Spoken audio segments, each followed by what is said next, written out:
मित्र समय की मांग है कि हम तय करें कि हम पूरे विश्व को बाजार बनाएंगे और हम मैन्युफैक्चरिंग सेक्टर में लीड करके दुनिया के बाजार में हमारा माल डंप करेंगे। While absorbing the latest technologies from around the world, Indian manufacturing must also be built on Indian patents. Old labor laws have forced businesses to use contract labor. As you know, they are often underpaid. Labour laws को सुधारना होगा, परंतु labour laws को बदलने के लिए भी cooperation होनी पड़ेगी कि क्या लेबर लॉज की चेंज होनी चाहिए और हम सब उसके पीछे हैं कि नहीं उसको इम्प्लीमेंट करने के लिए। Land acquisition policy has now been notified and has come on place. I really think that currently the way it is structured and all the processes and committees that are part of it will make it very difficult to acquire land for large projects.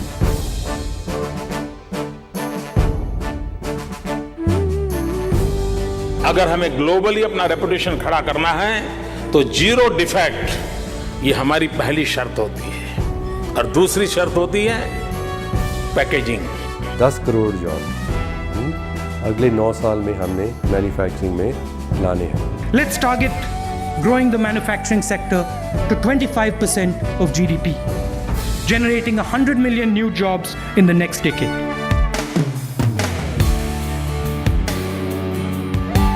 On our part, we will ensure a fair, rules-based and stable environment for entrepreneurs, large and small.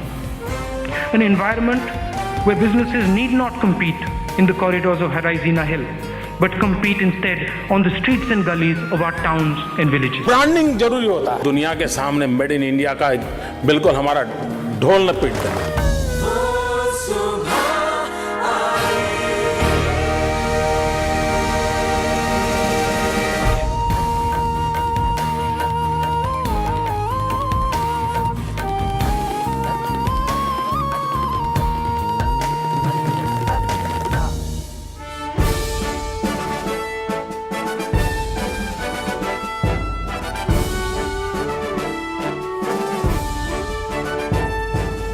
नमस्कार और स्वागत है आपका change India and agenda for the next prime minister में। आज का हमारा focus रहेगा निर्माण या मैन्युफैक्चरिंग में, किस तरह से इस क्षेत्र में एक नई जान डाली जा सके। हमने विशेषज्ञों के ग्रुप के साथ एक 10 पॉइंट का एजेंडा बनाया है। ये एजेंडा हम अपने नए प्रधानमंत्री को देंगे और इस एजेंडा में कई लोग हमारे साथ जुड़े हैं हमारी वेबसाइट thinkindia.in.com पर और ट्विटर पर। आज हमारे साथ जो विशेषज्ञ थे उनमें से 3 हमारे साथ हैं। मारुति सुजुकी के चेयरमैन आरसी भार्गव, एक ऐसी शख्सियत जिन्हें भारतीय मैन्युफैक्चरिंग सेक्टर के तमाम चुनौतियों और कमजोरियों की बारीकी से समझ है। और हमारे साथ हैं विशेषज्ञ फीकी के पूर्व महासचिव Rajiv Kumar, Indian school of business and Bharatiya school of public policy के एग्जीक्यूटिव डायरेक्टर राजेश चक्रवर्ती। इनके अलावा हमारे साथ थिंक इंडिया फाउंडेशन के सीईओ धीरज नैयर भी हैं। धीरज नैयर ने इस सारी व्यवस्था के एक सूत्रधार भी हैं। और हमारे साथ आज एक ऑडियंस भी है जिसमें मैंने बताया आपको कि ट्विटर और वेबसाइट पे आके लोगों ने सुझाव दिए। मैं यही कहना चाहूँगा कि अगर आप हमारे अगले शोज़ में जुड़ना चाहते हैं तो हमारी वेबसाइट पे जाइए, अपने सुझाव दीजिए और हम बड़ी खुशी से आपको अगले शोज़ में आमंत्रित करेंगे। और ये फिर बताते हुए कि ये एजेंडा हम अपने नए प्रधानमंत्री को देंगे जब वो जून में ऑफिस में आएंगे। तो जो पहला सवाल है हमारा, पहला पॉइंट जो है प्रधानमंत्री के लिए, वो ये है कि मैन्युफैक्चरिंग को कई बार देखा जाता है कि ये एक एलिटिस्ट सी एक्टिविटी है, कि ये नॉर्मल आम जनता के लिए नहीं है। आम जनता के लिए एजुकेशन है, हेल्थ है, लेकिन ये हम कह रहे हैं कि इसको प्रायोरिटी नंबर 1 बनाइए, क्योंकि मैन्युफैक्चरिंग से ही जॉब्स आएंगी और जॉब्स जो है हिंदुस्तान के लिए बहुत ज़रूरी है, क्योंकि हमारा वर्कफोर्स में कोई 30 से 40 हज़ार लोग हर दिन नए हमारी वर्कफोर्स में ऐड हो जाते हैं। तो ये प्रायोरिटी नंबर 1 इसको बनाइए। और हम ये कह रहे हैं कि जो अप्रूवल्स का जो टाइम लिमिट है हिंदुस्तान में बहुत ज़्यादा है, हम उसको कह रहे हैं कि बेंचमार्क कर दीजिए। चाइना और सिंगापुर अगर 1 दिन लेते हैं तो आप 1.25 दिन ले लीजिए, लेकिन जल्दी से अप्रूवल्स दीजिए। राजीव, नहीं, आपने बिल्कुल बात सही कही और इस बात को हमें अपने दिमाग से बिल्कुल निकालना पड़ेगा कि जो एक मिथ्या चीज़ चल रही है कि हिंदुस्तान दुनिया का सर्विस प्रोवाइडर होगा और चीन दुनिया की मैन्युफैक्चरिंग वर्कशॉप होगी। क्योंकि अगर ऐसा हुआ तो जो हमारे रोज़गार की जो दिक्कत है, जो 100 मिलियन हमें रोज़गार पैदा करना है, वो कभी नहीं हो पाएंगे और एक सामाजिक अनरेस्ट यहाँ पे शुरू हो जाएगा। इसके लिए जैसा आपने कहा, बहुत बड़ी ज़रूरत यह है कि जो क्लियरेंसेस वगैरह की बात है बेहतर करना, और इसके जो एक आंकड़ा है अगर उस पर हम सिर्फ फोकस करें, वो ये कि आज हिंदुस्तान की रैंकिंग दुनिया में 180 देश में से 134वीं है कि उसका इन्वेस्टमेंट एनवायरनमेंट कैसा है। इससे इसको बेहतर करके हमें अगर हम कहें कि 50 तो कम से कम कर ही लें अगले 3 साल में, तो जो आप प्राथमिकता की बात कर रहे थे वो उसमें मतलब शामिल हो जाएगी और उसका एक स्पेसिफिक टारगेट बन जाएगा बनिस्बत इसके कि हम कोई एक ऐसा अनाउंसमेंट करें कि ये बनाएं। तो इस तरह की एक बिल्कुल फोकस्ड स्ट्रैटेजी लेकर हमें आगे बढ़ना है और ये कहना कि मैन्युफैक्चरिंग के बिना हम रोज़गार पैदा नहीं कर सकते, जिसकी कि आज हमें बहुत ज़्यादा ज़रूरत है अपने बच्चों को रोज़गार देने के लिए। तभी हमने सुझाव दिया है कि एक कम से कम नेशनल मैन्युफैक्चरिंग बोर्ड या उसको जो भी आप बोलना चाहें बनाइए, जिसमें प्रधानमंत्री का खुद का फोकस हो, प्रधानमंत्री का हर हफ्ते उसमें फोकस हो, और अगर चीफ मिनिस्टर के साथ उनको बात करनी हो तो कीजिए, लेकिन अप्रूवल जल्दी दीजिए। देखिए, मैं समझता हूं कि असली प्रॉब्लम हिंदुस्तान में माइंडसेट की है। जी। जब तक पॉलिटिशियंस हमारे वोटर्स को एजुकेट नहीं करेंगे कि जॉब्स, आप लोग सब लोग जॉब्स चाहते हैं, कोई नौकरी होती है जहां एक नौकरी के लिए 10,000 आदमी अप्लाई करते हैं, सारे पॉलिटिकल प्रेशर्स नौकरियों के लिए आते हैं, मगर लोग वह ये कभी नहीं बताते कि नौकरी कहाँ से आएंगी। वो सरकारी नौकरी के लिए ज़्यादातर लोग उत्सुक रहते हैं। तो ज़रूरी ये है बताना कि अगर आगे चल के नौकरियाँ वाकई में चाहिए आपको, जिसमें आपको अच्छे पैसे मिलें, तो मैन्युफैक्चरिंग से मिलेगी। अगर कोई सवाल है तो पूछे, फिर मैं राजेश के पास उसके बाद आऊँगा। जी, मेरा नाम विशाल है। मैं ये कहना चाहूँगा इसमें कि कहीं ना कहीं हमें अकाउंटेबिलिटी जो है सेट करनी पड़ेगी।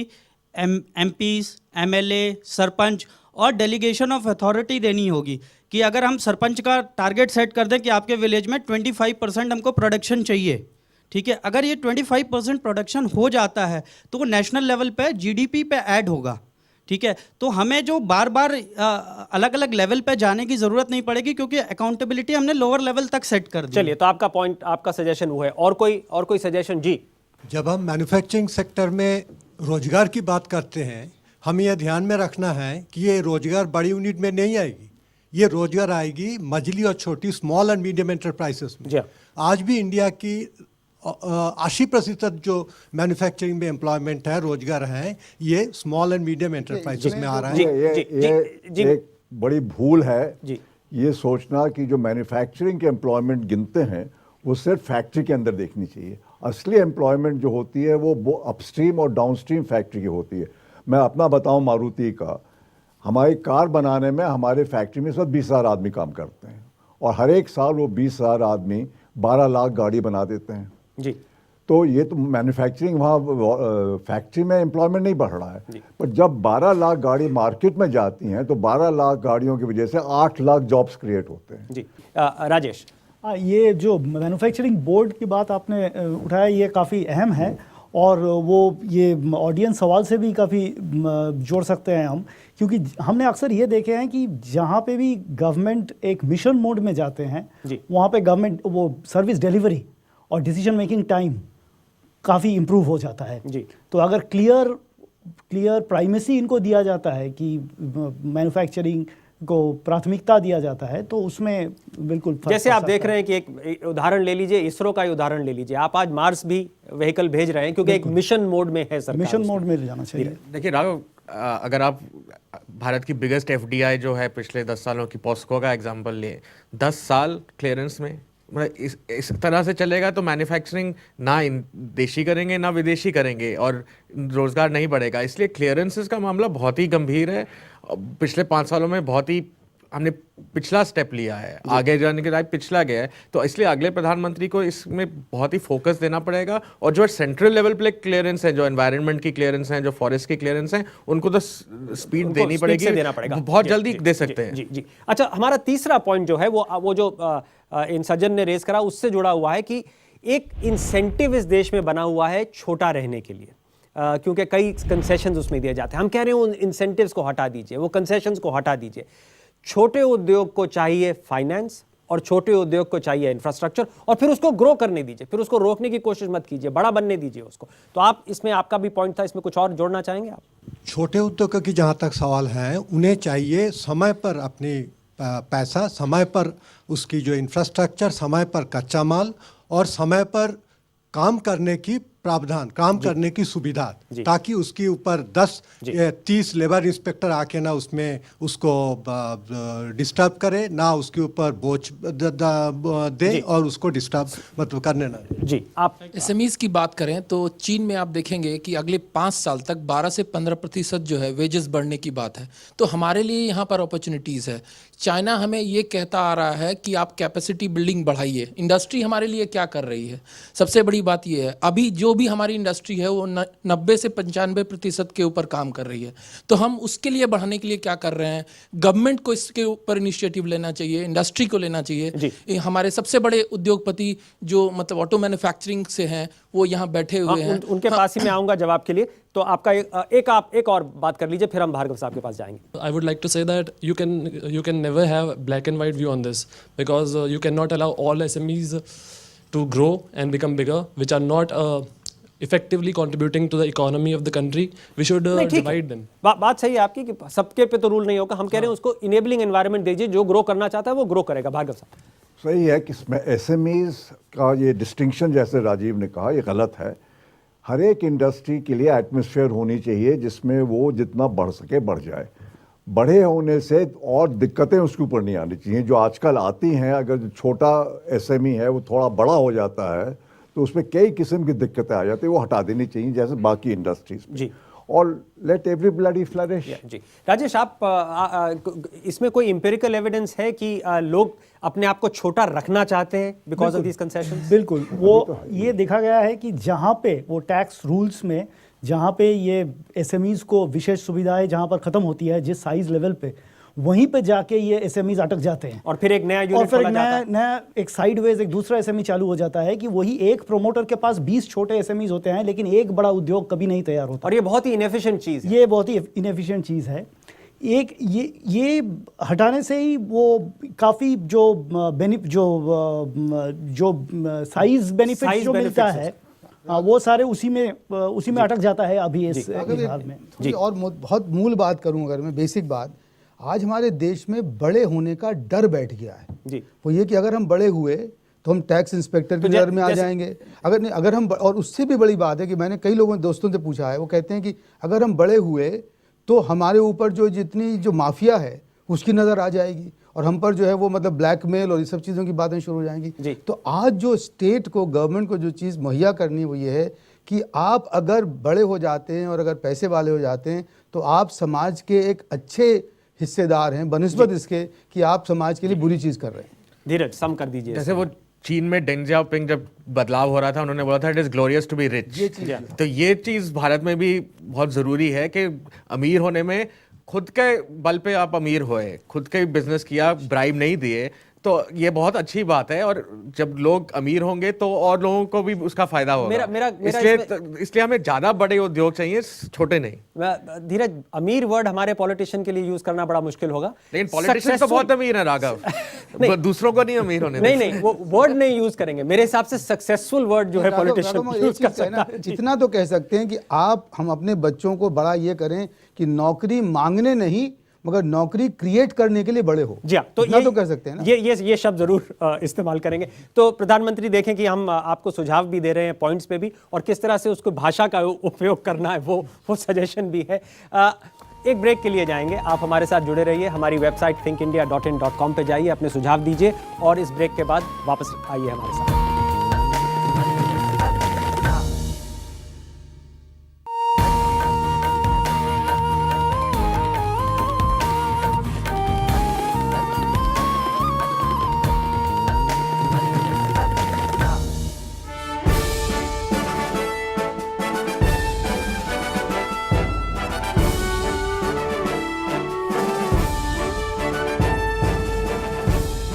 स्वागत है आपका change India and agenda for the next prime minister में। हमने आज का हमारा फोकस है निर्माण, मैन्युफैक्चरिंग को किस तरह से उसमें नई जान डाली जाए, और हमने 3 पॉइंट अभी तक प्रधानमंत्री के लिए दिए हैं और उसमें तीनों पॉइंट में यही है कि इसको एक इतना फोकस एरिया बना दीजिए, इसको एलिटिस्ट मत मानिए। जिस तरह एजुकेशन और हेल्थ को हमारे पॉलिटिशियन सपोर्ट करते हैं उसी तरह मैन्युफैक्चरिंग को भी पॉलिटिशियन सपोर्ट करें। एक टाइम लिमिट बनाइए जिससे क्लियरेंसेस दी जाएं, और ये जो टैक्स कंसेशंस और इंसेंटिव्स दिए जाते हैं जिससे कि इंडस्ट्रीज को छोटा छोटा रहना पड़ता है, वो हटा दीजिए। छोटी इंडस्ट्रीज को फाइनेंस दीजिए, उन्हें इंफ्रास्ट्रक्चर दीजिए और उन्हें ग्रो करने दीजिए। अब हम आते हैं अपने पॉइंट्स 4 और 5 पर।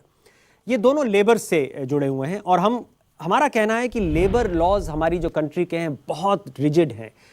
आप लोगों को ट्रांजिटरी अनएम्प्लॉयमेंट में नहीं डाल सकते हैं। तो हम कह रहे हैं कि ये जो लॉज हैं स्टेट्स को बनाने दीजिए। इसका सरकार का हस्तक्षेप इसमें सेंट्रल सरकार का ज़्यादा नहीं होना चाहिए, और जो स्टेट्स अपने लॉज ज़्यादा फ्लेक्सिबल बनाना चाहती है उसको बनाने दीजिए। और उससे जुड़ा हुआ पॉइंट है कि जो हमारे एम्प्लॉयमेंट एक्सचेंज हैं उनको भी आप एफिशिएंट बना दीजिए। अगर उनकी मैनेजमेंट आपको प्राइवेट सेक्टर में देनी है तो दे दीजिए, जिससे डिमांड और सप्लाई जो है वो मैच हो जाए। भार्गव साहब, देखिए, फ्लेक्सिबिलिटी की ज़रूरत इसलिए पड़ती है फैक्ट्रीज़ में कि जो डिमांड होती है फैक्ट्री के प्रोडक्शन की और मार्केट की वजह से, वो हरदम एक लेवल पे नहीं चलती है, कभी बढ़ती है कभी घटती है। तो जिस वक्त डिमांड घटती है तो कुछ वर्कर्स की कम ज़रूरत होती है, जब बढ़ती है तो और हायर करने पड़ते हैं। तो इसलिए फ्लेक्सिबिलिटी लेबर में चाहिए, मगर उस फ्लेक्सिबिलिटी को करने के लिए हायर एंड फायर की जरूरत नहीं है जी। वो डर रहता है, डर नहीं होना चाहिए कि जिसको मर्जी आए निकाल दें, जिसको मर्जी आए रख दें। उसके लिए एक प्रॉपर सिस्टम, कानून होना चाहिए जो फेयर और ट्रांसपेरेंट हो, जिससे लोग वाक जब जरूरत नहीं हो तो उनको ले ऑफ कर दिया जाए, जब जरूरत हो उन्हीं को वापस लाया जाए, और उस दौरान में उनको कोई सब्सिस्टेंस वेज दी जाए, ताकि ये ना हो कि जब वो ले ऑफ हो जाएं तो उनको खाने पीने का कोई जरिया नहीं है। तो इस तरह की सेफगार्ड होना चाहिए। राजीव, सबसे बड़ी चीज़ मुझे लगती है कि जो एम्प्लॉयमेंट का क्षेत्र है, रोजगार का क्षेत्र है, इसको राजनीति से हटा देना चाहिए। मतलब ये बड़ा मुश्किल है, लेकिन वो नहीं, मगर मुश्किल सिर्फ इतना नहीं है, क्योंकि अगर एक चीफ मिनिस्टर सिर्फ इस बात को मान लें कि अगर कोई लेबर डिस्प्यूट होता है तो उसको जो तौर तरीके हमारे बने हैं, इंस्टीट्यूशंस हैं, उसके ज़रिए जाए, वो हुक्म ना दें किसी एम्प्लॉयमेंट को, किसी एम्प्लॉयर को या उद्योगपति को कि तुम्हें ये करना है। क्योंकि अगर एक बार ये हो जाता है तो सबसे बड़ा डिसइंसेंटिव उसके दिमाग में आ जाता है कि वो नौकर रखना ही नहीं चाहता फिर। और दूसरी चीज़ बस मैं ये कहना चाहता हूँ कि इस समय जो जो जो लेबर की जो प्रॉब्लम है उसमें वो ये है कि एक सोशल सिक्योरिटी फंड के क्रिएट करने की ज़रूरत है, जिससे कि पैसा लेकर जब वो अनएम्प्लॉयड हो तो उसको कुछ वेतन मिलता रहे और उसकी रीट्रेनिंग की बातचीत चलती रहे। ये जो एक सोशल सिक्योरिटी नेट जो है ट्रांजिटरी अनएम्प्लॉयमेंट, वो नहीं है। राजेश, मैं 2 पॉइंट ऐड करना चाहूँगा इधर। अभी जो है, अभी भी भारत के विभिन्न राज्यों में काफ़ी फ़र्क होता है लेबर लॉज में। एक तो बेसिक लॉ सेंटर से होता है, उसके ऊपर भी स्टेट लेवल पे चेंजेस होता रहता है। और रिसर्च ने ये साबित कर दिया है कि जहाँ पे quote unquote pro labour policy ज़्यादा होती है, वहीं पे आगे चल के अनएम्प्लॉयमेंट होती है, इंडस्ट्री अनएम्प्लॉयमेंट ज़्यादा होती है, वहीं पर ये एजुकेट करना बहुत ज़रूरी है। क्योंकि सामान्य व्यक्ति ये समझता है कि अगर मेरी नौकरी, अगर इस तरह के लॉज होते हैं कि हायर एंड फायर नहीं होता है तो वहाँ पे एम्प्लॉयमेंट बढ़ती है, वहाँ बढ़ती नहीं है, वहाँ घटती है, क्योंकि फ्लेक्सिबिलिटी नहीं रहती। एग्जैक्टली वही होता है। अच्छा, ऑडियंस के पास में आना चाहूँगा जी। मैं अपने तरफ से यही बताना चाहूँगा कि अभी बिजनेस स्कूल्स के जब ग्रेजुएट्स निकलते हैं तो उनसे 25% लोग जो हैं वो एंटरप्रेन्योरशिप अडॉप्ट करते हैं। They don't want to go for regular employment. But बड़े मज़े की बात यह है कि उनमें से कोई भी एक मैन्युफैक्चरिंग इंडस्ट्री में नहीं जाना चाहता, अपना प्लांट नहीं लगाना चाहता, सर्विस इंडस्ट्री में जाना चाहता है। तो ये जो माइंडसेट है लोगों का, ये माइंडसेट चेंज करना पड़ेगा।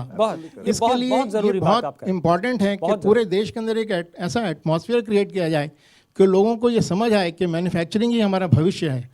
नमस्कार सर, मैं कृतिका बोल रही हूँ। सर, पिछले कुछ वर्षों में मारुति कुछ समस्याएं फेस करी थी फ्रॉम द उद्योग विहार एंड मानेसर प्लांट्स। तो सर आई फील कि ये सिर्फ मारुति नहीं, कोई भी ऑटोमोबाइल कंपनी फेस कर सकती है। तो हम फ्यूचर में इसको कैसे, इसका हल निकाल सकते हैं सर? देखिए, लेबर प्रॉब्लम्स उठ सकती हैं कभी भी, और उनको अवॉइड करने का बेस्ट तरीका यही है कि लेबर और मैनेजमेंट के बीच में टोटल कम्युनिकेशन रहना चाहिए, टोटल एक दूसरे में कॉन्फिडेंस बिल्ड करने की बात है। जहाँ ये कॉन्फिडेंस ब्रेक हो जाता है वहाँ पर फिर दिक्कत आने की संभावना हो जाती है। अगर एक चीज़ मैं कहना, जो उन्होंने कहा ना कि लोग मैन्युफैक्चरिंग में नहीं जाना चाहते, उसकी वजह यह है कि सबको ये लगने लगा है कि जहाँ हमें सरकार से इंटरफेस करना पड़ेगा वो काम हम नहीं करेंगे। वो नहीं, तो ये जो चीज़ है वो बदलना चाहिए। धीरज। राघव, बहुत शर्म की बात है भारत के लिए कि 20 साल हो गए हमारे आर्थिक सुधार को और लिबरलाइजेशन को, लेकिन फॉर्मल वर्कफोर्स, जो परसेंटेज ऑफ फॉर्मल वर्कफोर्स है वो 7-8% पे फंसा रहा है। ये आंकड़ा बहुत सरप्राइजिंग है। बहुत सरप्राइजिंग है, और हमारी एडवांटेज ही चीन के जैसे है कि हमारी बहुत ज़्यादा पॉपुलेशन है, रोज वेजेस कम है, मतलब तनख्वाहें लोग कम लेते हैं, तो इसका फ़ायदा उठाना चाहिए मैन्युफैक्चरिंग को। इसके बजाय हमारे यहाँ जो कैपिटल है, जो लोन लेते हैं वो ज़्यादा महंगा होता है लेबर से, लेकिन लोग लोन लेके मशीन खरीदेंगे लेकिन लेबर को नहीं हायर करेंगे इन्हीं कानूनों की वजह से। तो इसको बदलना बहुत ज़रूरी है, क्योंकि 20 और साल ऐसी स्थिति रही तो बहुत ज़्यादा प्रॉब्लम होगी, बहुत ज़्यादा अनरेस्ट होगा। जी हाँ, जैसे कि आपका कि 30 से 40 हज़ार लोग हमारी वर्कफोर्स में हर दिन एंटर करते हैं, तो हमको 30-40 हज़ार जॉब्स नहीं हर दिन बनानी है। एक बात अगर मैं ऐड कर सकता हूँ, इतना सरप्राइजिंग नहीं है कि जब इंडस्ट्री की ग्रोथ ही धीरे रही है जी, और बाकी इकोनॉमी भी ग्रो कर रही है और बाकी लेबर फोर्स भी ग्रो कर रही है, तो परसेंटेज तो ठीक वही रहा क्योंकि ग्रोथ कम हुई है। तो it's not surprising actually. Rajesh, सरकार में भी एक सोच ऐसा है कि वो कहते हैं कि भाई लेबर लॉज चेंज करने की ज़रूरत ही क्या है, 95% इंडस्ट्री तो वैसे ही बाहर हो रहा है, लेबर लॉज का कोई इफेक्ट ही नहीं हो रहा है। बट जी मैं पॉइंट नंबर 6 पे जाना चाहूँगा, जो भी इतना ही पेचीदा है जो लेबर का है, और ये एक नया पॉइंट है, ये है जो नया लैंड एक्विजिशन लॉ बनाया गया है, भूमि अधिग्रहण कानून जो बनाया गया है, उसको काफ़ी लोग कहते हैं कि एक तो प्राइस फैक्टर है कि 4 गुना या 2 गुना, चलिए प्राइस अगर आप मान भी लें, लेकिन उसके साथ जो कंडीशनैलिटीज लगाई गई हैं कि एक सोशल इंपैक्ट एनालिसिस होगा और इसका अप्रूवल लेना होगा, फिर उसका अप्रूवल लेना होगा, फिर कहीं बोर्ड में जाना होगा, वो इतना कॉम्प्लेक्स हो गया है कि उसका जिसको बोलते हैं कि रेंट सीकिंग हो गई है। तो ये जो चलाते हैं उनके लिए तो कितना मुश्किल है। वो सही है, बिल्कुल सही है, क्योंकि जितना आप ये प्रोसेसेस बढ़ाते जाएंगे उतनी डिले होगी और उतने ही लोग रिलक्टेंट होंगे इन्वेस्ट करने को हिंदुस्तान में। आजकल लोग बाहर चले जाते हैं, बहुत से हमारे हिंदुस्तानी जो इंडस्ट्रियलिस्ट हैं बड़े बड़े, वो हिंदुस्तान के बाहर इन्वेस्ट कर रहे हैं और बाहर का इन्वेस्टमेंट आ ही नहीं रहा हिंदुस्तान में मैन्युफैक्चरिंग सेक्टर में। और जैसे अभी हमारे एक ऑडियंस के मेंबर ने कहा, हमारे हिंदुस्तानी जो यंग एंटरप्रेन्योर्स हैं वो भी मैन्युफैक्चरिंग में नहीं जाना चाहते। तो वो चीज़, इस लैंड एक्विजिशन एक्ट को आप जितना कठिन बनाएंगे ज़मीन लेने का काम, जितने क्लियरेंसेस मांगेंगे, उतनी रिलक्टेंस बढ़ती जाएगी मैन्युफैक्चरिंग माने। तो राजीव, इसको कैसे, क्योंकि ये लॉ बना है 6 महीने पहले, अब बदल तो नहीं सकते आप इसको इतना जल्दी, तो नए प्रधानमंत्री इसको सरल कैसे बनाएं? नए प्रधानमंत्री जो हैं वो बाकी मुख्यमंत्रियों से ये कहें कि अपने प्रदेशों में इसके बावजूद जो उद्योग बन सकता है उसको बनाएं, और उसका एक तरीका है कि हर प्रदेश में काफ़ी ज़मीन अभी मौजूद है जो सरकार के हाथ में ऑलरेडी है जी, और उसको कैसे वो औद्योगिकरण के लिए अपने इस्तेमाल करें, उसका कार्यक्रम उनको बनाना पड़ेगा। चाहे लेबर हो या लैंड हो, पिछले 10-20 साल में, पिछले 6 महीने की बात है ये, तो खैर 10 साल की बात भी नहीं है, मैन्युफैक्चरिंग के लिए कठिनाइयाँ बढ़ाई जा रही है सरकार। ये बहुत ही डैमेजिंग है और इसको बदलना पड़ेगा। पूरा लॉ तो अब नहीं बदल सकता, 6 महीने पुराना लॉ इंडिया में, भारत में कभी नहीं बदल सकता, लेकिन अमेंडमेंट हो सकता है। और वो जो सोशल इम्पैक्ट जैसे बोल रहे हैं राजीव कुमार, इसको बदल सकते हैं, इसमें इतनी कोई कठिनाई नहीं है, क्योंकि ये ज़्यादा सरकार के इंटरेस्ट में है, ब्यूरोक्रेट्स के इंटरेस्ट में है कि ये परमिशन दें, उससे करप्शन होगा, ये वो, तो ये सरकार के अंदर ही है। इससे फार्मर्स, किसानों का कोई नुकसान नहीं है, सोशल इम्पैक्ट नहीं है, क्योंकि एक बार आपने प्राइस अगर सेट कर दी तो दाम की बात है। क्योंकि जो रूल्स आप जो बात करें बहुत सही, अभी रूल्स इसके नोटिफाई होना है जी। सोशल इम्पैक्ट एनालिसिस के रूल्स आप इस तरह से बना दें कि वो आसानी से और जल्दी समय में पूरी हो जाए, वरना ये असंभव हो जाएगा हमारे देश में उद्योग लगना। तो ये प्रधानमंत्री ये वर्ड जरूर नोट करें कि ये असंभव हो जाएगा। और अभी जैसे हमने कहा कि अगर आप प्राइस फैक्टर नहीं बदल सकते हैं लैंड एक्विजिशन का, हम समझ रहे हैं, वो हम पॉलिटिकल कंपल्शन समझते हैं कि एक बार आपने कह दिया कि 4 गुना मिलेगा तो उसको 3 गुना करना बहुत मुश्किल हो जाता है। लेकिन जो रूल्स एंड रेगुलेशंस हैं जो उस 4 गुना को शायद 8 गुना बना देते हैं, कम से कम उनको तो अमेंड किया जा सकता है। तो ये प्रधानमंत्री के लिए चुनौती है। हम एक और ब्रेक लेंगे। आप हमारी वेबसाइट पे जाइए thinkindia.in.com पे, अपने सुझाव दीजिए और बने रहिए। वापस आइए हमारे पास इस ब्रेक के बाद।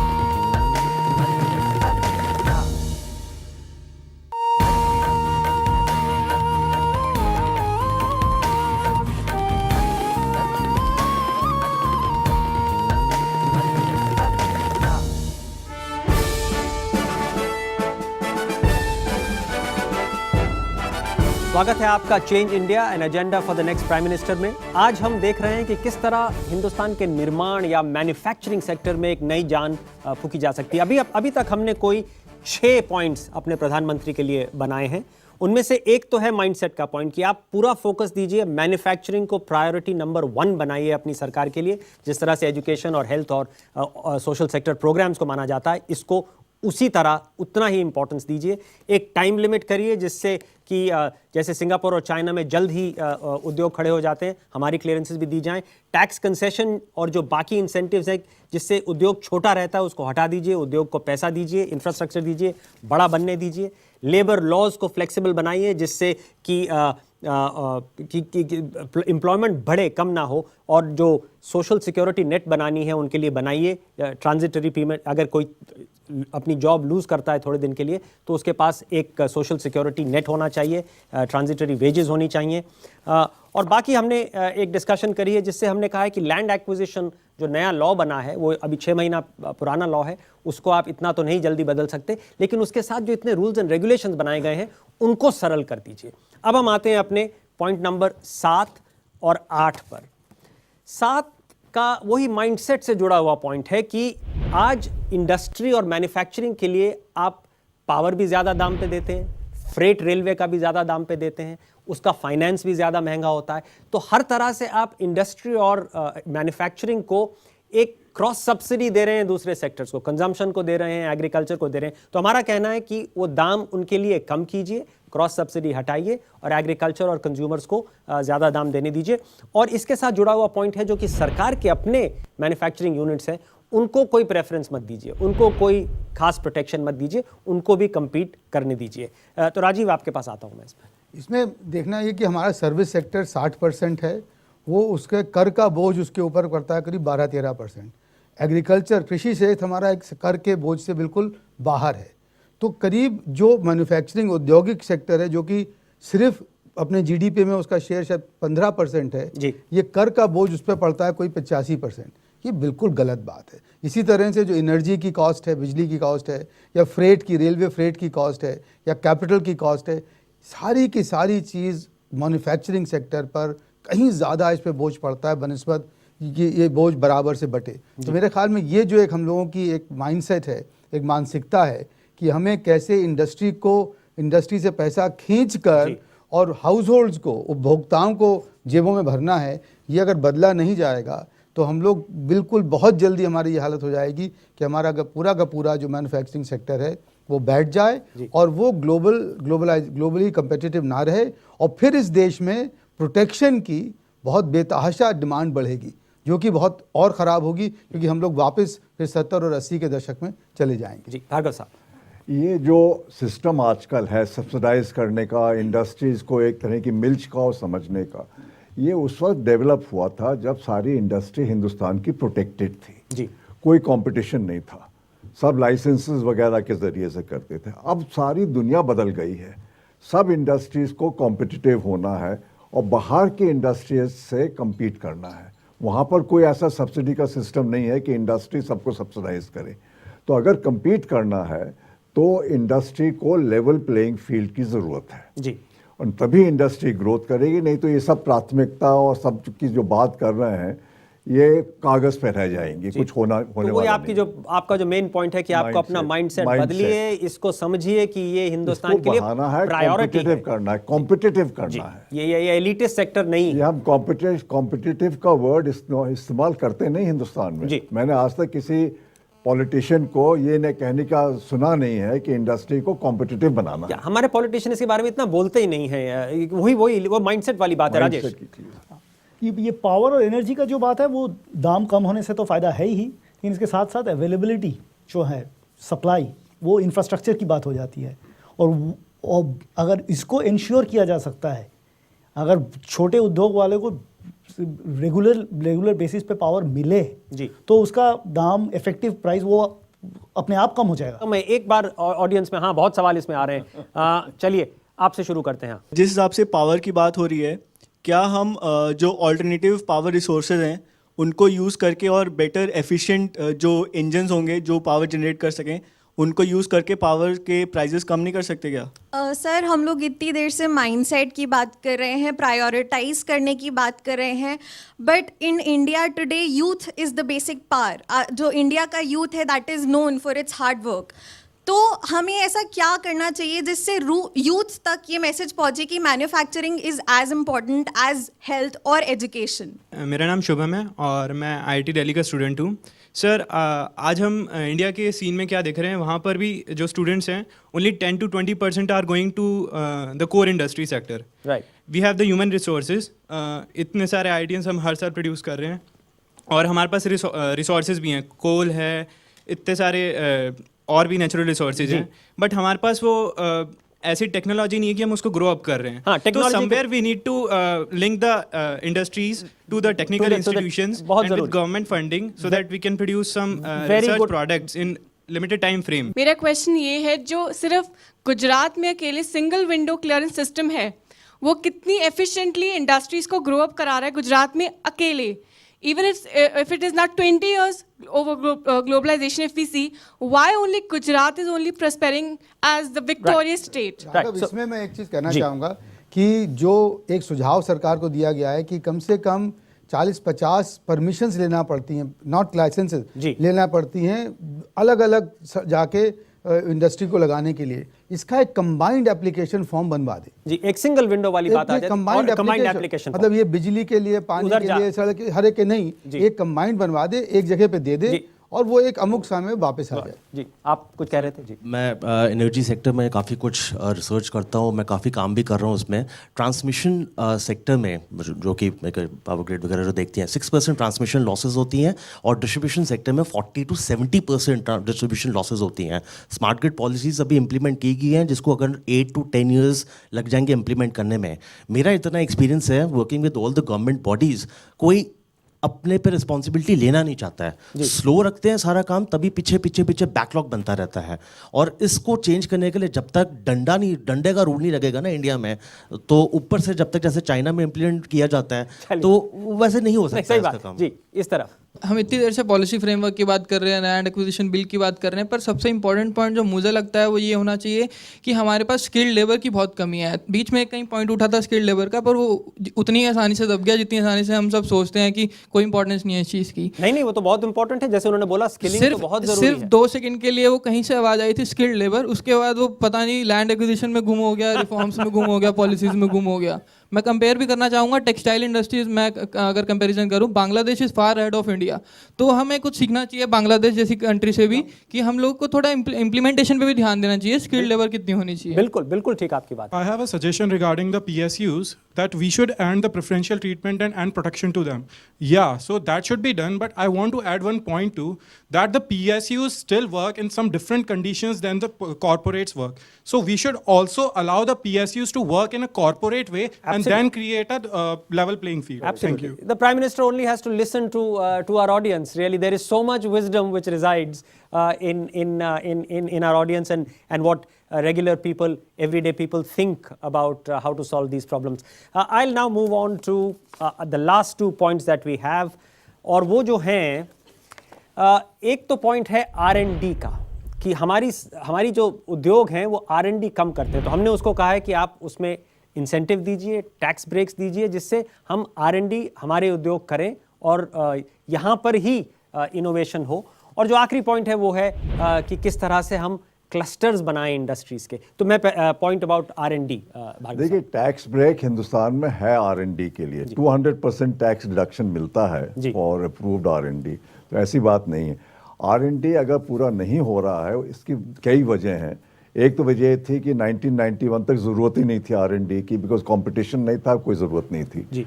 उसके बाद अगर इंडस्ट्री को आप छोटा रखेंगे, छोटी इंडस्ट्रीज कभी कोई ख़ास R&D टेक्नोलॉजी डेवलपमेंट कर नहीं सकती, बिकॉज उसके लिए जो रिसोर्सेज चाहिए वो छोटी इंडस्ट्रीज के पास होते नहीं हैं. बड़ी इंडस्ट्रीज चाहिए. बट अभी तक अगेन हमारी जो पॉलिसीज़ रही हैं, जो पहले MRTP एक्ट था और अब कॉम्पिटिशन एक्ट है, growth of industry to global size बड़ा मुश्किल काम है.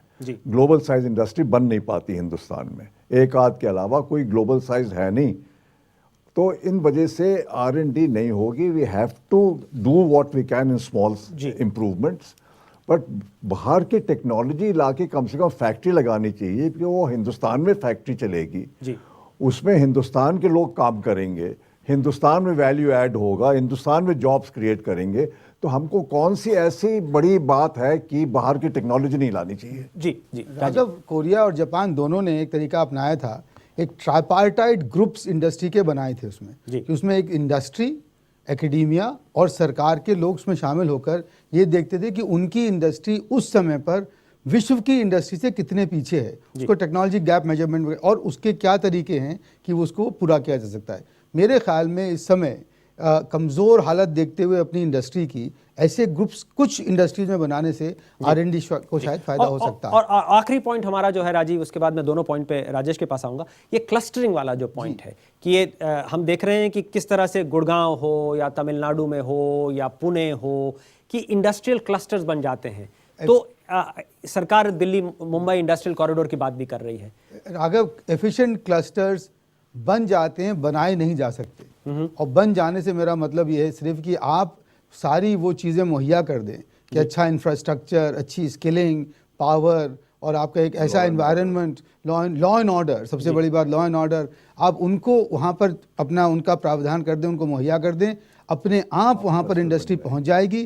कुछ इंडस्ट्री आने से फिर एक इकोनॉमिक्स एग्लोमरेशन से बाकी इंडस्ट्री वहाँ पे अट्रैक्ट हो जाती है और इस तरह से आपके कई क्लस्टर्स अपने आप वहाँ पे पैदा हो जाएंगे और यही चीज़ तरीका हमको अपनाना चाहिए। राजेश, ये R&D जो है यहाँ पे इंडिया में जिसका काफ़ी चांस है और हो भी रहा है, थोड़ा बहुत इतना नज़र नहीं आते, वो एक है प्रोसेस इनोवेशंस और जिसको हम अफोर्डेबल इनोवेशन कहते रहते हैं। जैसे कि माने ना माने SMEs काफ़ी इंपॉर्टेंट रोल तो प्ले करते हैं अभी भी। ये सही बात है कि ग्लोबल कम्पिटिटिवनेस के तौर पे वो बड़े इंडस्ट्रीज ज़्यादा ज़रूरी है अभी, लेकिन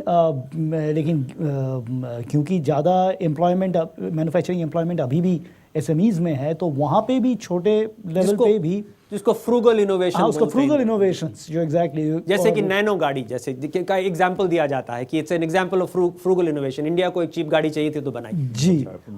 और ऐसे ही छोटे जो प्रोसेस इनोवेशंस होते हैं वो कभी IPR प्रोटेक्टेड भी नहीं होते, वैसे पेटेंट वेटेंट वो नहीं होता, लेकिन उससे फायदे काफ़ी होते हैं जो तो वो भी उसको प्रमोट करना। और क्लस्टरिंग में भी क्लस्टरिंग में आप मानेंगे कि क्लस्टरिंग जैसे कि राजीव साहब ने बताया वो एक ऑर्गेनिक प्रोसेस है जी। अगर इंफ्रास्ट्रक्चर मिल जाए ठीक से, अगर लॉ एंड ऑर्डर ठीक से हो, अगर मार्केट के साथ कनेक्ट हो उसका, तो वो अपने आप हो जाएगा। और कभी ये एक मेगा इंजीनियरिंग के तौर पे कि हाँ यहाँ पे ये इंडस्ट्री बैठेंगे, उसके आधा किलोमीटर दूर कोई दूसरा इंडस्ट्री बिठा देंगे और सब वहीं पे आके वही एक्टिविटीज़ करेंगे, ये शायद ठीक नहीं। तो धीरज, 10.5 पॉइंट हो गए, आप हमको बताइए। पॉइंट 8 और 9 का जो PSU का एग्जांपल और R&D का एग्जांपल है, डिफेंस बहुत ही एक उचित उदाहरण है इसका कि हाई टेक्नोलॉजी सेक्टर है, लेकिन हमारे यहाँ PSU के लिए ऑलमोस्ट रिजर्व करके रखा हुआ है, कुछ नहीं हुआ है। मतलब हमारे ना एयरक्राफ्ट ना बंदूकें, हम इंडिजिनियसली कुछ नहीं बनाते, टेक्नोलॉजी कोलैबोरेशन भी बहुत पुअर है। ट्रक भी इंपोर्ट करते हैं, ट्रक भी इंपोर्ट, सब कुछ 70% अपनी जरूरत हम अभी तक इंपोर्ट करते हैं। हमारे फॉरेन एक्सचेंज डॉलर जो इतने महत्वपूर्ण है हमारे लिए, उस पर खर्च रहे हैं, लेकिन ना FDI अलाउ करेंगे ना इंडियन प्राइवेट सेक्टर को। तो इस क्यों, मतलब ये कंबाइंड, ये प्रेफरेंस एंड करें पब्लिक सेक्टर के लिए, और हाई टेक्नोलॉजी सेक्टर में डिफेंस में क्यों नहीं बन सकता भारत एक सुपर पावर, चाहे अपना इंडिजिनस हो चाहे बाहर के लोग आके यहाँ पे बनाएं, लेकिन यहाँ पे बनाना बहुत जरूरी है। जैसे भार्गव साहब ने कहा कि नौकरियां तो यहीं पैदा होंगी, चाहे ओनर मालिक कोई भी हो, उससे फर्क नहीं पड़ता, लेकिन फैक्ट्री यहाँ पे होनी चाहिए। हाँ भार्गव साहब, आखिरी लास्ट पॉइंट जी।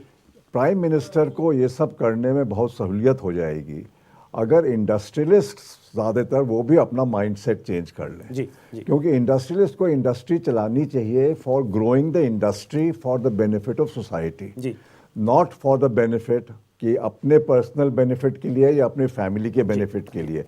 और इंडस्ट्रियलिस्ट को ये भी नहीं दिखाना चाहिए कि इंडस्ट्री चलाने से उनकी जो लाइफस्टाइल है वो अमेरिकन इंडस्ट्रियलिस्ट के मुकाबले की लाइफस्टाइल हो जाए। ज़रा कुछ थोड़ा फ्रूगल, कुछ हिंदुस्तान के मुकाबले में जो होना चाहिए वो रखना चाहिए, तब शायद प्राइम मिनिस्टर ठीक कर पाए इसको। तो प्राइम मिनिस्टर का हमने वो बताया कि इन्वायरमेंट भी ऐसी बना लीजिए जिससे ये एलिटिस्ट ना समझा जाए। तो ये जो हमने बोला है कि प्रधानमंत्री के लिए ये हमने 10 पॉइंट जो तैयार करें, ये तो हम प्रधानमंत्री को जून में जाके देंगे ही। लेकिन सबसे बड़ा पॉइंट जो हम प्रधानमंत्री पे यही बार बार उनको स्ट्रेस करेंगे कि एक माइंडसेट बदलिए मैन्युफैक्चरिंग के, इसको एक एलिटिस्ट एक्टिविटी मत मानिए। ये हिंदुस्तान के लिए बहुत ही ज़रूरी है। अगर हमको 100 मिलियन 10 करोड़ नौकरियां बनानी हैं अगले 10 साल में, तो ये सबसे ज़रूरी चीज़ है। अब जाने से पहले एक बार 10 के 10 पॉइंट देख लेते हैं।